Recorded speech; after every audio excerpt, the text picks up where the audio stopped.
The brain detox loophole. They told you to eat right, exercise, meditate, take your pills, but they never told you this.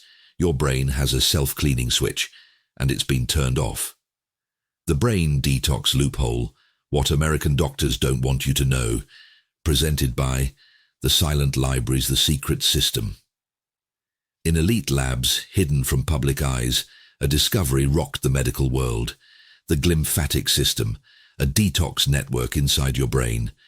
It works while you sleep, but only under the right conditions. And in America, those conditions almost never happen.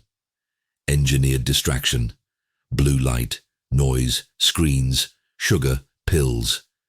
Your environment is designed to keep the detox system offline.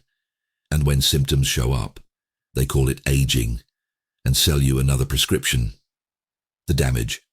The brain starts to drown in waste, memory loss, brain fog, anxiety, depression. But here's what they won't tell you. It's reversible.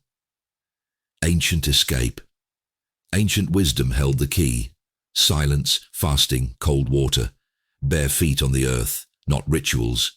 Neurotechnology, thousands of years ahead of science. The loophole. You can escape the system, reboot the loop. You are not broken. You are blocked. Unlock the detox, reclaim your mind. They hid the truth. But now, you know.